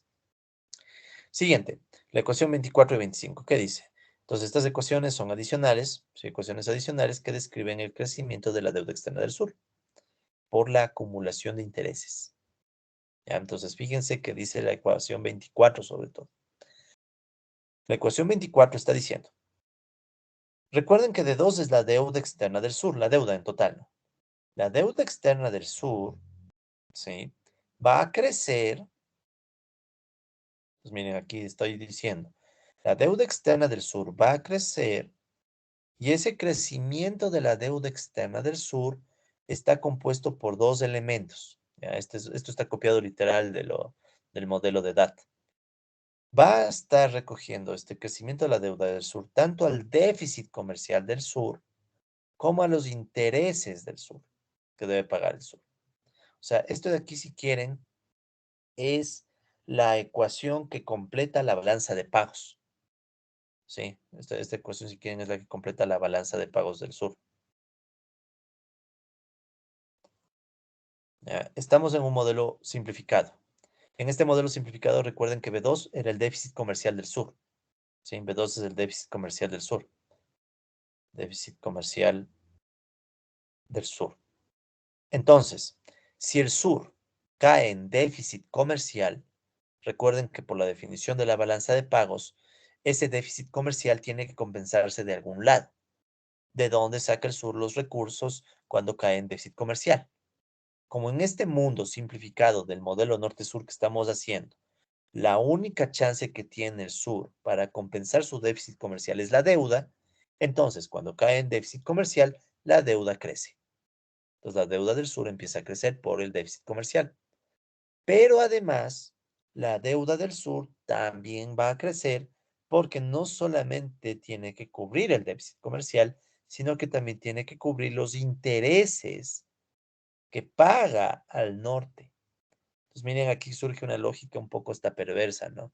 El sur está obligado a pagar no solamente por su deuda, el déficit comercial que va a incrementar su deuda, sino también por los intereses que van a irse acumulando. Entonces, la nueva deuda es más grande por esta acumulación de déficit comercial y de intereses.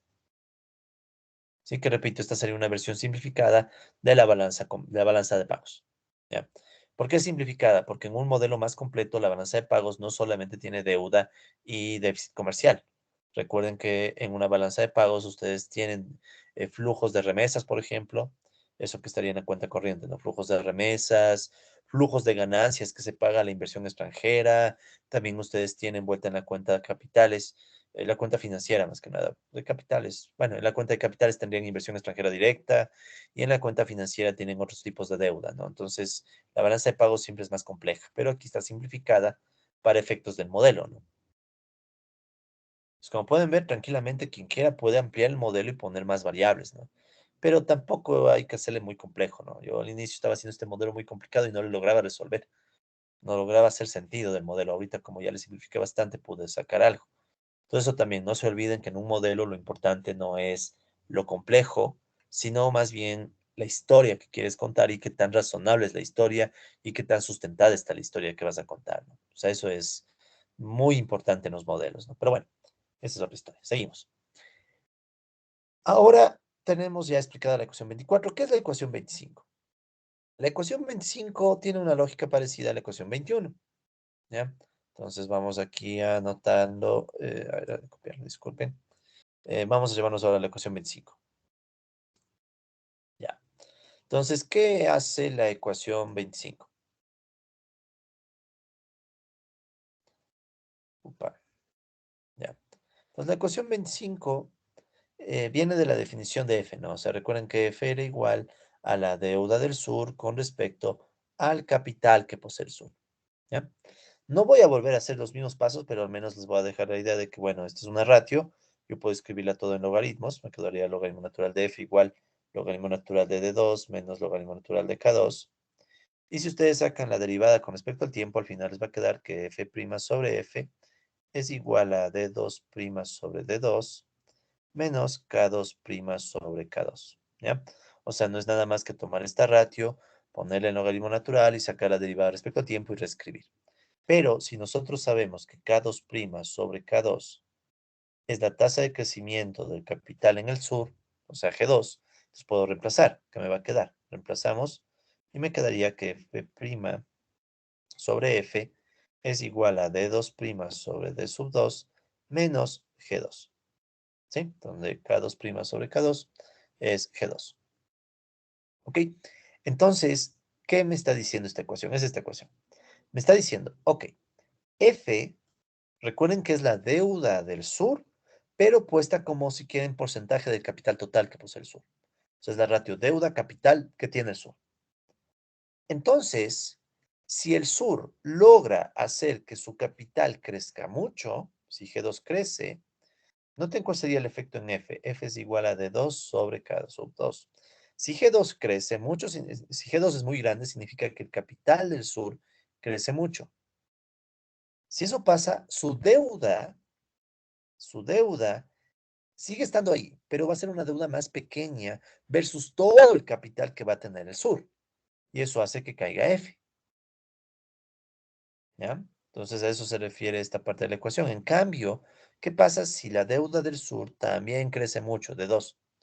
Si D2 crece mucho, recuerden que D2' sobre D2 es lo mismo que la tasa de crecimiento de la deuda. Crece y eso en cambio hace que haya más deuda que capital y F va a crecer. O sea, en definitiva, sí, me olvidaba aquí la flechita roja que en cambio hace caer. Entonces, en definitiva, esta ecuación 25 lo que recoge es el resultado de estas dinámicas, ¿no? El resultado de estos comportamientos en donde vemos que la variación de unas variables y otras hace que la F se mueva, ¿no? La distribución de deuda con respecto al capital, ¿ya? Entonces, esto permite agregarle, como les decía, un comportamiento dinámico al modelo, porque ahora tenemos dos ecuaciones diferenciales. Sí, dos ecuaciones diferenciales clave y dos variables que tienen un comportamiento que se mueve en el tiempo. Tenemos la ecuación 21, ¿sí? De la ecuación 21 surge la variable k minúscula y de la ecuación 25 surge en cambio la variable f. Entonces, uno podría decir que D2' también está moviéndose en el tiempo, pero ya se pueden imaginar que yo puedo reemplazar D2' en 25. Entonces, el 24 le reemplazan en 25 y desaparece D2'. Las que no van a desaparecer son K' y F'.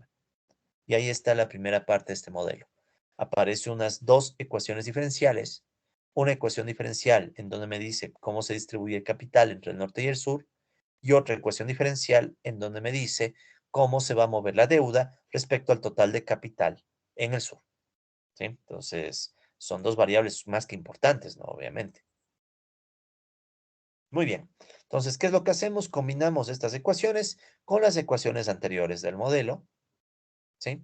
Entonces, si combinamos estas ecuaciones 21, 25 con todas las ecuaciones que teníamos antes, se puede plantear al final, o sea, haciendo las simplificaciones, se puede plantear un sistema de dos ecuaciones diferenciales que describen el comportamiento dinámico, o sea, en el tiempo, de la distribución regional del capital entre el norte y el sur, que es la variable K, y el nivel relativo de deuda del sur, F, relativo con respecto al capital del sur mismo, ¿no? Entonces, estas ecuaciones diferenciales, para un caso noten simplificado, ¿sí? Me dan este resultado. Entonces, ¿cuál es el caso simplificado?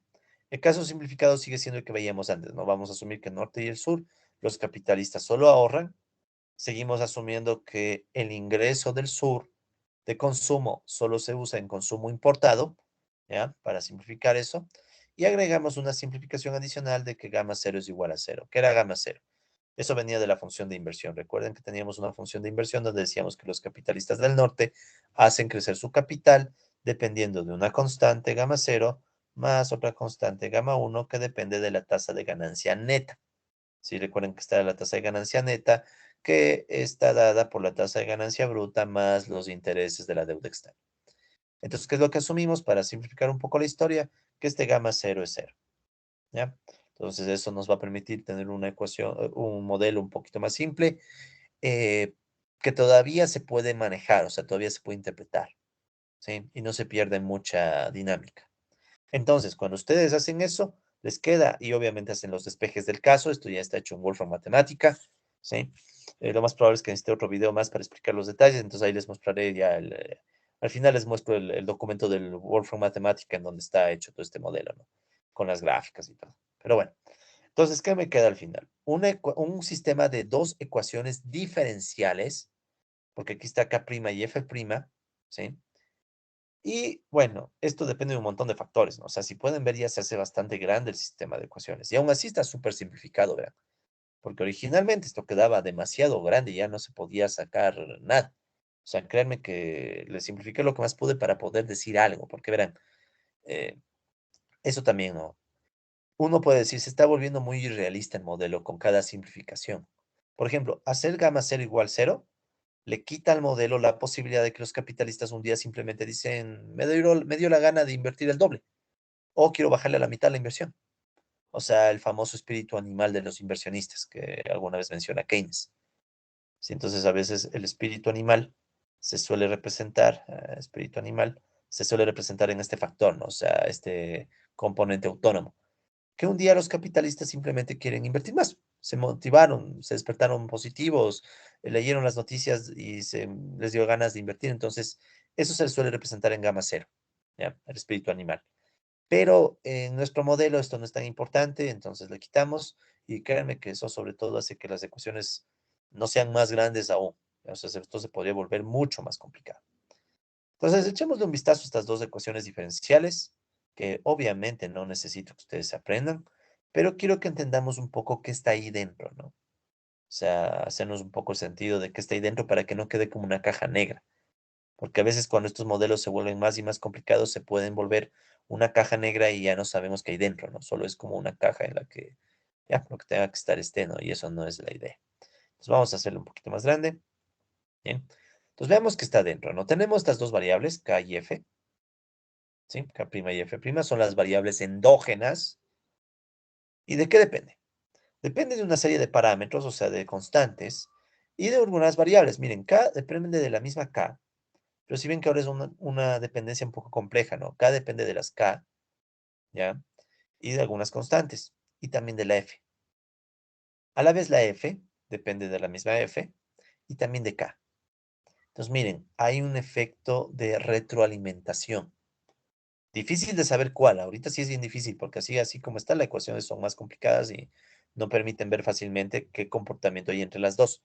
Pero hay eso. O sea, entre K y F hay una retroalimentación. Que tiene sentido, porque K recuerden que es la distribución del capital entre el norte y el sur. K minúscula, ¿no? Entre el norte y el sur. Norte, dije, norte y sur. En cambio, F, recuerden que es la distribución de la deuda con respecto al capital total en el sur. Entonces, obvio que hay unas retroalimentaciones.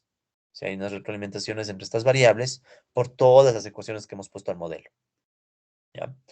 Y también noten que entre las constantes que están aquí, está por ahí, sí, así como que no dice nada, la tasa de interés,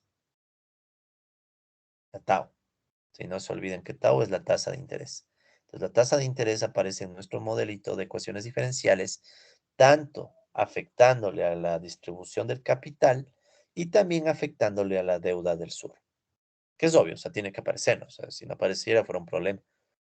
Entonces aparece la tasa de interés, pero claro, con todo este comportamiento del modelo, es un poco difícil a primera vista saber cuál es el impacto de la tasa de interés, ¿ya?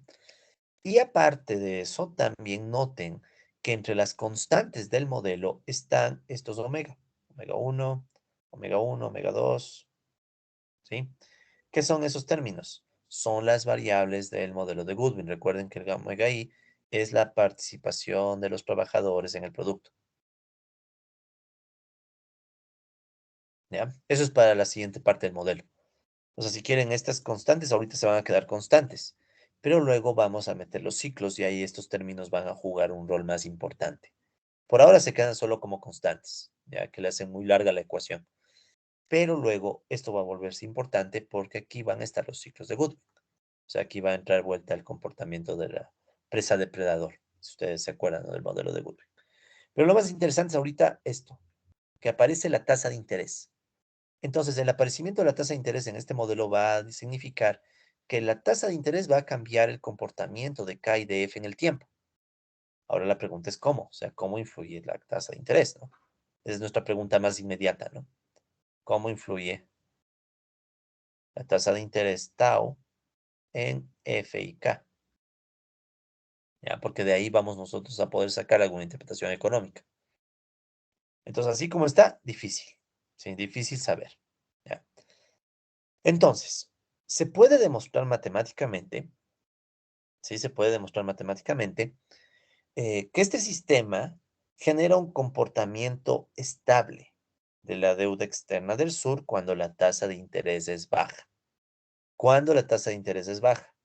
La tasa de interés es baja cuando tau es menor a una tau estrella. Menor a una tau estrella y la tau estrella es este resultado. ¿Ya? ¿Sí? Entonces, uno puede demostrar que hay una tasa de interés, o sea, hay una tasa de interés debajo de la cual la deuda externa del sur se estabiliza. Es un resultado muy parecido al de DOT. Y tiene sentido porque yo me basé bastante en DOT, entonces obviamente los resultados tienen que parecerse a DOT. Y ese es uno de esos resultados. Una tasa de interés baja provoca que la deuda externa del sur sea estable. En cambio, ¿sí? En cambio, la deuda sureña crece sin parar o surge una crisis de deuda cuando la tasa de interés es alta. Y aquí está al revés, disculpen esto. Ya, significaría alta, significaría en cambio que estamos del otro lado, o sea, eh, la tau estrella, menor a la tau sin estrella, ¿no?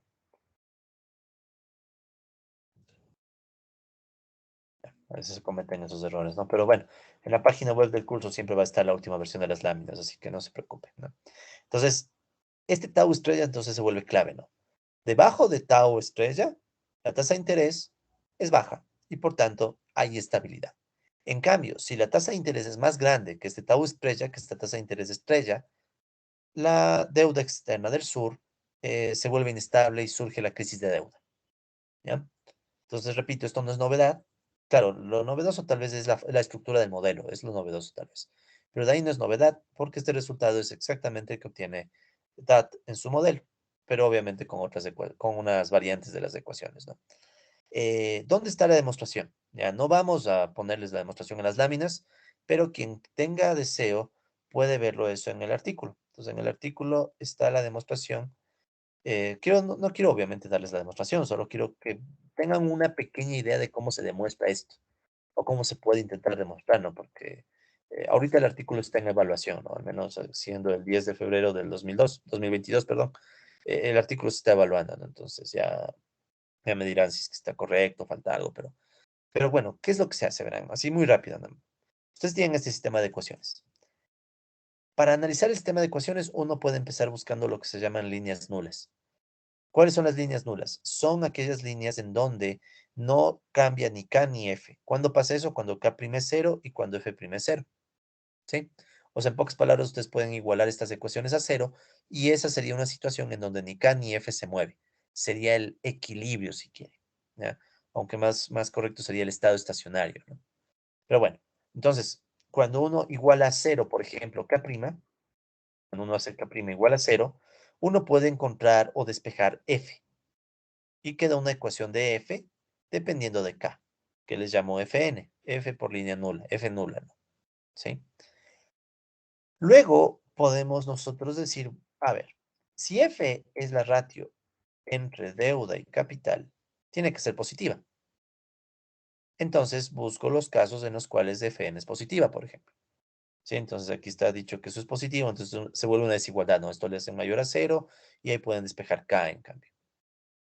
Luego de que demuestran cuándo es positiva y dicen, ok, cada vuelta, qué valor debe tomar para que esta sea positiva, uno después dice, muy bien, ahora quiero saber qué comportamiento tiene esta ecuación, la f nula. Entonces uno puede sacar la primera y la segunda derivada para ver qué comportamiento tiene. Entonces resulta ser que cuando sacan la primera y la segunda derivada de esta f nula, pueden verificar que la primera derivada es positiva cuando K es mayor a K, o sea, cuando tenemos deuda positiva, en definitiva. La primera derivada es positiva y la segunda derivada con respecto a K también es positiva. O sea, la primera y la segunda derivada son positivas. Eso significa que tenemos tanto una función positiva como una función creciente y convexa para valores de k mayor a k. ¿Cómo se ve eso? Eso se puede ver en una gráfica. Entonces ustedes tienen una gráfica en donde pueden poner el comportamiento de esta ecuación llamada Fn, que es la que provoca que k' sea igual a cero, ¿sí? Es una ecuación creciente y convexa, como habíamos dicho en el párrafo anterior, porque tiene su primera y segunda derivadas positivas.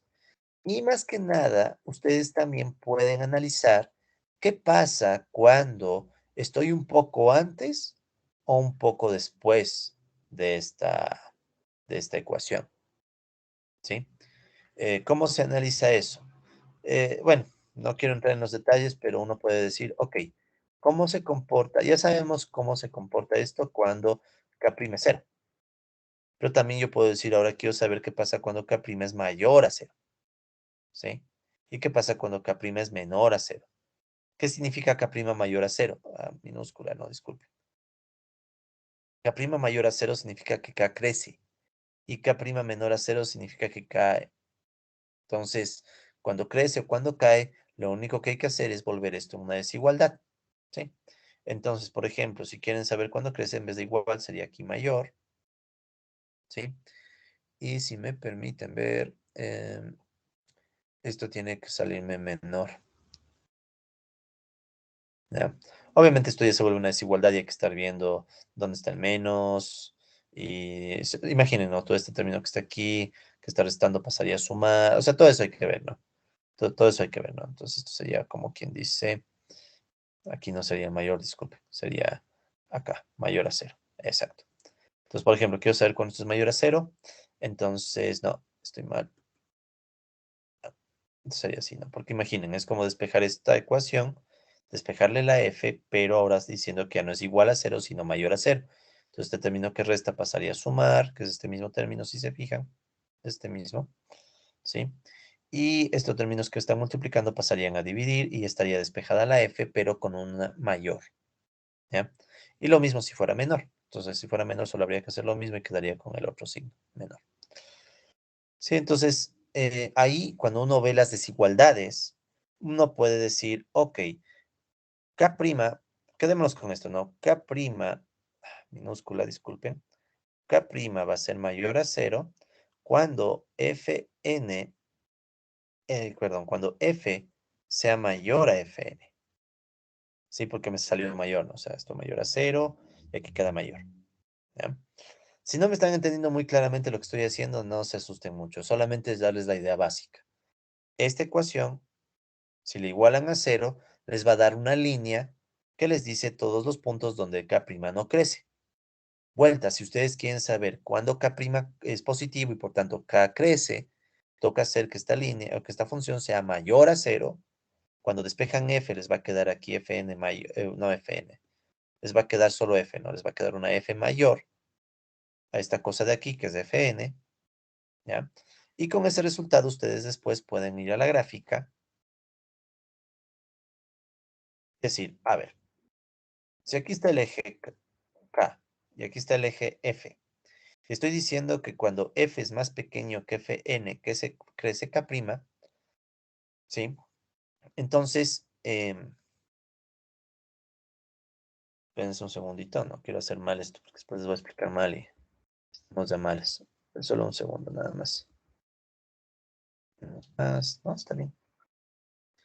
Entonces eso les va a dar el sentido de estas fechas, ¿no? Entonces les va a decir, en el un caso, ¿sí? Aquí está, por ejemplo, tomemos un valor, estaba bien, no sé por qué, K' mayor a cero, F mayor a Fn.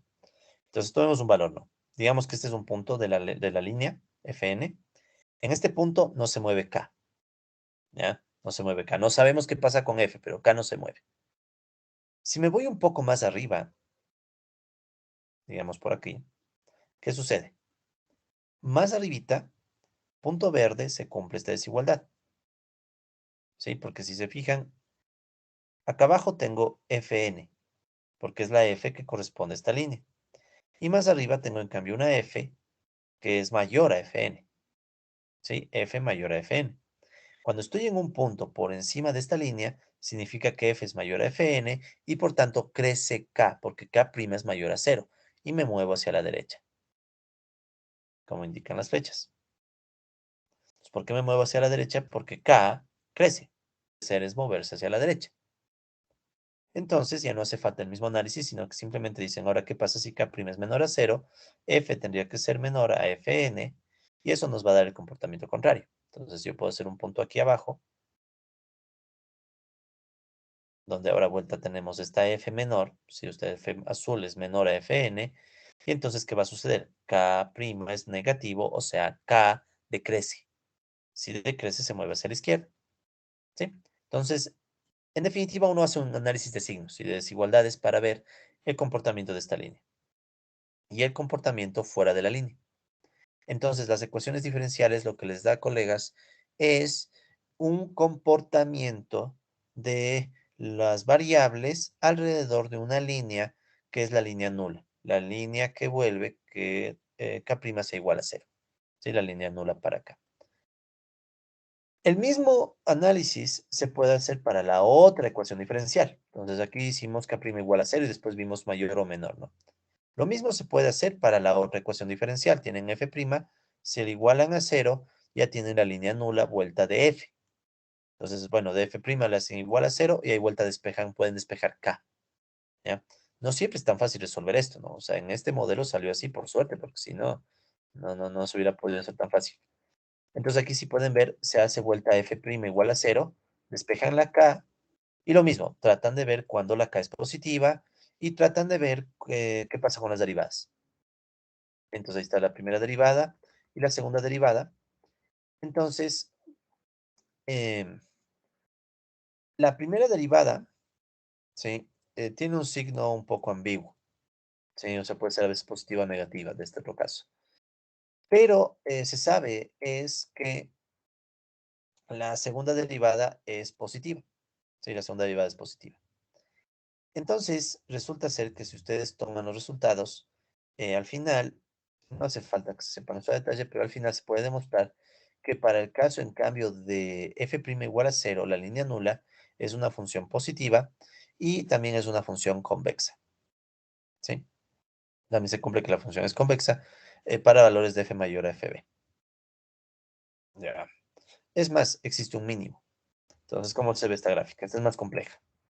Miren, esta es la línea nula, en cambio, que hace que f' sea igual a cero. Entonces surge una línea, una función de este tipo, ¿sí? O sea, como que va cayendo y después va creciendo. Entonces es la segunda derivada positiva la que provoca que a largo plazo crece.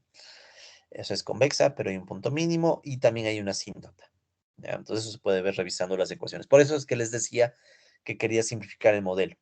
Imaginen, si uno simplifica el modelo y aún así toca hacer todas estas cosas y maromas y ya sale un poco complejo, haciéndole al modelo más complicado, incluso ya no se logra resolver estas ecuaciones, sí, ya depende del modelo. Y ahí sí ya la cuestión se vuelve mucho más difícil de entender qué pasa. Aquí todavía se puede, entonces lo mismo, ¿no? Sacan esta curva, en este caso sale una curva con un mínimo y analizan lo que pasa cuando están a la izquierda o a la derecha de la curva, o cuando están arriba y abajo. Entonces eso se analiza igual con desigualdades. Al final, cuando juntan el comportamiento de las dos líneas nulas, se puede demostrar, sí, o sea, cuando juntan las dos líneas nulas, llegan al punto de equilibrio. ¿Cuál es el punto de equilibrio? El punto de equilibrio es cuando tanto K' es igual a cero y F' es igual a cero, por tanto ni K ni F se mueven. Sí, ese sería el punto de equilibrio. Y ese punto de equilibrio se muestra estable cuando la tasa de interés es baja. Entonces aquí ustedes pueden ver, este es el punto de equilibrio. Sí, es el punto de equilibrio que estrella y F estrella. Es cuando ustedes igualan a cero las ecuaciones diferenciales y luego, y obviamente resuelven el sistema de ecuaciones, ¿no? Porque les va a quedar un sistema de ecuaciones. Y luego, eso, en términos gráficos, se puede ver juntando las dos líneas nulas. Sí, entonces aquí está, claro que los ejes están cambiados, ¿no? Entonces, la asíntota que teníamos ahí está cambiado el eje, pero bueno, al final les quedan las dos líneas nulas. Cruzan las dos líneas nulas y tienen un comportamiento de equilibrio estable. ¿Cómo saber que es estable? Bueno, obviamente que hay que ver con calma todo lo que les mostré antes, pero se sabe que es estable porque estas flechitas a la final todas terminan apuntando en el corto o en el largo plazo, terminan apuntando, bueno, es un modelo de largo plazo, ¿no? Pero me refiero a que a la corta o a la larga terminan apuntando al punto de equilibrio, que es el punto de corte. A veces puede demorarse. Si ven aquí hay una flechita que dice que esto se va así. Pero ¿qué pasa? Se va así, pero resulta ser que en algún punto, cuando cruce, cambia de dirección y se va hacia el punto de equilibrio. ¿Sí? Entonces es un equilibrio estable. Es un equilibrio estable. Esto ya lo tengo más que seguro, ya revisé y la matemática varias veces, entonces es un equilibrio estable. Entonces, ¿ven por qué era necesario simplificar el modelo? Porque si siendo este un modelo tan, entre comillas, simple, tocó hacer todas esas vueltas para encontrar la estabilidad, si el modelo era más complicado, probablemente ya ni siquiera se hubiera podido hacer el análisis. ¿Sí? Entonces, eso hay que tener mucha cautela. Hay que saber combinar complejidad y análisis. Hacer que tu modelo sea complejo, pero no tanto, porque si le haces tan complejo, ya no le puedes analizar. Eso es lo que pasa, por ejemplo, es lo que me pasó en el modelo que ustedes han visto en videos pasados de la versión original de la Ley General de la Acumulación Capitalista, un modelo de ciclos que yo también les presenté, que yo mismo armé. La versión original de ese modelo era muy compleja y obviamente no pude sacar un resultado, pero ya saqué, o sea, ya tengo una versión mejorada de ese modelo y tal vez algún día la incluya ahí. Bueno, entonces este comportamiento estable se da cuando la tasa de interés es baja. En cambio, cuando la tasa de interés es alta, si ven aquí está justo lo que les decía, ¿no? La tasa de interés es menor a la tau estrella. Bueno, también se puede demostrar esto por medio de la matriz jacobiana del modelo, como lo que hicimos en el modelo de Goodwin. Tal vez al final del modelo de Goodwin, ustedes recordarán, aplicamos algo llamado matriz jacobiana para verificar que el comportamiento del equilibrio tiene una u otra forma. Entonces ahí uno usa la traza y el determinante, y con la traza y determinante también se demuestra que es equilibrio estable. Y también se puede demostrar que es equilibrio estable con simulaciones. Esto en cambio, ¿qué es? Esto es bien, bien, bien llamativo, verán. No sé si aquí están las simulaciones. Bueno, estamos en esta parte, ¿no? El equilibrio estable, ¿sí? Cuando la tasa de interés es baja, entonces surge un equilibrio estable. Y ese equilibrio estable no solo queda demostrado con las ecuaciones y lo que les mostré de las funciones, sino que también cuando uno pone numeritos al modelo, se ve que es estable. Entonces, miren, uno le pone varios números, ¿no? De hecho, en el artículo se dice qué números están aquí, verán. Está la tasa de interés del 5%, creo que es. Y acá abajo se indica qué número se pone el resto de variables, o de términos, perdón. Ahí están unos números. Esto es para verificar cómo se comporta. Y esto se puede hacer en el Wolfram Matemática, ¿no? Ustedes le ponen unos numeritos al modelo, a ver cómo se comporta el modelo. Y ahí se garantiza que, bueno, para ese ejemplo es estable. ¿Por qué? Ustedes toman, aquí estamos con los ejes, déjenme ver cómo eran los ejes, K y F, ¿no? Aquí está K, aquí está F. Cogen una combinación cualquiera de capital y deuda y ustedes se dejan llevar por las flechitas y bueno, no se termina de ver, pero las flechitas les terminan llevando al punto de equilibrio. Toman otro valor y lo mismo, las flechitas les llevan al mismo punto de equilibrio. Se van por acá y también les lleva al punto de equilibrio. Entonces termina viéndose que el punto de equilibrio E, este que está aquí, es un equilibrio estable. ¿Sí? Entonces ya está más que visto, simulación numérica, análisis de las ecuaciones, análisis de la matriz jacobiana, traza y determinante, entonces está más que visto que es estable. ¿Ya? En cambio, cuando sube la tasa de interés, ¿sí? Cuando la tasa de interés sube, pasa algo con el modelo. ¿Qué sucede? Ustedes vieron las ecuaciones diferenciales que están aquí arriba. Las dos ecuaciones diferenciales, bueno, de gana me subo mucho, mejor voy a las láminas. Las dos ecuaciones diferenciales que componen el modelo están afectadas por la tasa de interés. Entonces, si la tasa de interés se mueve, ese cambio en la tasa de interés mueve las líneas nulas. O sea, mueve tanto esta línea como la otra línea, que son las claves para encontrar equilibrio. Y si la tasa de interés crece demasiado, termina pasando que las líneas nulas se mueven de tal forma que ya no hay punto de corte. ¿Sí? Ese es también un resultado bien llamativo y es la posibilidad de que cuando las líneas nulas tienen o se da una situación con alta tasa de interés, las líneas nulas no se cortan y ya no hay punto de equilibrio. Y no solo que no hay punto de equilibrio, si la tasa de interés crece demasiado, termina volviéndose inestable el modelo. ¿Sí? Entonces, las flechitas lo indican, o sea, las flechitas indican que el modelo tiene unas soluciones que se van al infinito. A veces pueden caer, pero después con el tiempo cruzan y se van. ¿Sí? Y también las simulaciones con números muestran lo mismo, ¿no? O sea, las simulaciones numéricas muestran que la deuda se vuelve explosiva. La deuda se vuelve explosiva. Entonces, a veces puede bajar, pero después termina creciendo. Entonces, ¿qué nos dice esto? Esto nos confirma ese resultado que ya decíamos hace unos minutos, que es un resultado muy cercano al modelo de DAT, de que una tasa de interés baja garantiza estabilidad de la deuda del sur. En cambio, una tasa de interés alta provoca que la deuda del sur crezca y crezca sin límite. Y es más, no solo crece la deuda, también crece la acumulación de capital en favor del norte. Porque si esto crece sin límite, ¿qué significa? Recuerden que los ejes son K y F. Crece sin límite significa crece la deuda. Recuerden que esto es deuda. Adiós. Recuerden que esto es deuda. Y también crece el capital, la distribución de capital en favor del norte, porque K es igual a K1 sobre K2. Crece K1 más que K2. Entonces, basta con que suba la tasa de interés para que los capitalistas del norte le endeuden más y más al sur y aparte acumulen más y más capital. ¿Sí? Entonces, ese es un resultado clave del modelo, que es bien parecido a el comportamiento de el modelo de DAT. ¿Sí? Entonces, al final, ¿qué dice? Estos resultados sugieren que la estabilidad de la deuda externa del sur, ¿sí? Que la deuda externa del sur requiere, perdón, para financiar su acumulación de capital, es altamente dependiente del poder de negociación que tengan los deudores sureños y los acreedores del norte. ¿Por qué el poder de negociación? Porque según quien tenga más poder para negociar, se va a mover la tasa de interés Tau. Repito, esto no lo digo yo, esto lo dice DAT, ¿sí? Sino que el modelo de DAT es un poco diferente. En particular, ¿quién tiene más poder aquí? O sea, ¿el norte o el sur? Y ahí viene el problema, que las instituciones que representan a los prestamistas del norte pueden controlar la tasa de interés, según sus propios intereses. Ejemplo, Fondo Monetario Internacional, Banco Mundial, o el ejemplo chino, ese es también clásico. Los bancos chinos que han prestado a países como el Ecuador a tasas de interés súper altas. Entonces, ese control de la tasa de interés puede estar muy sesgado en favor del norte y obviamente en contra del sur. Entonces, el norte puede ejercer un importante poder estructural sobre la estabilidad de la deuda del sur. ¿Sí? Entonces, aquí aparece este conceptito de poder estructural, que es un concepto originalmente planteado por Susan Strange en el contexto de las relaciones internacionales y que significa en esencia que, bueno, una nación ejerce poder estructural cuando puede cambiar las estructuras de la economía política internacional. Entonces, en este caso, el norte puede cambiar la estructura del sur simplemente subiendo la tasa de interés. Le ponemos una tasa de interés más alta a la deuda, le volvemos inestable al sur, ¿sí?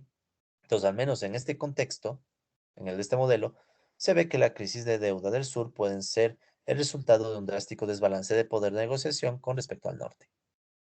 Si el norte tiene demasiado poder de negociación que puede controlar la tasa de interés, basta con mover la tasa de interés para desestabilizar y generar crisis de deuda en el sur. ¿Sí? Y repito, este términos cualitativos, este resultado es muy parecido al de DAT. De hecho, en el video anterior leímos parte de las conclusiones de DAT, en donde él menciona justo eso, ¿no? O sea, la inestabilidad que puede haber cuando sube la tasa de interés y por tanto se acumula más y más deuda en el sur. ¿Ok? Muy bien, entonces, dada la hora y dado que justo llegué a terminar la segunda parte del modelo, vamos a quedarnos aquí en este video.